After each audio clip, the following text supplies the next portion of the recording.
Hi மக்களே, எல்லாரும் எப்படி இருக்கீங்க? இன்னைக்கு டியூஸ்டே அப்படிங்கிறனால பூ வாங்கியிருந்தோம். பூ வந்து கொஞ்சம் நிறையா தான் வாங்கியிருந்தோம். ஏன்னா ஃப்ரைடே வந்து பூ வர மாட்டேங்குது.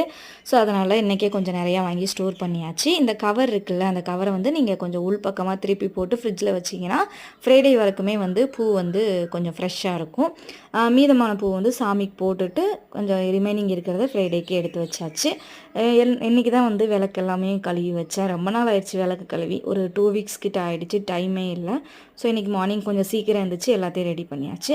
அப்புறம் நான் ஃப்ரைடே அண்ட் டியூஸ்டே ஆனால் மட்டும் பச்சை கற்பூரம் ஏற்றுவேன். மற்ற டேயில் வந்து அந்த நார்மலாக பஞ்சு போல் இருக்கிற கற்பூரம், அந்த கற்பூரம் ஏற்றுவேன். சாமியெல்லாம் கும்பிட்டு லாகின் பண்ணிவிட்டு சாப்பாடு என்ன அப்படின்னு பார்த்துட்டு போயிடலான்னு வந்தேன். சாப்பாடு வந்து சாப்பாடு லஞ்சுக்கு பசங்களுக்கு கட்டி கொடுக்கணும், அதனால் லஞ்சும் சேர்த்து செஞ்சாச்சு. மார்னிங் வந்து இட்லி, முட்டைக்கோசு பொரியல், தென் சாம்பார். அதுக்கப்புறம் நேற்று வச்ச கத்திரிக்காய் கூட்டு கொஞ்சம் மிச்சம் இருந்துச்சு, அதையும் சூடு பண்ணி வச்சுருக்கேன். அதுக்கப்புறம் பழைய சாதம் இருக்குது. எல்லோரும் சாப்பிடுவாங்க. வீடியோ பிடிச்சா லைக் பண்ணுங்கள், சேனல் சப்ஸ்கிரைப் பண்ணுங்கள் மறக்காமல். தேங்க்ஸ் ஃபார் வாட்சிங். Bye bye.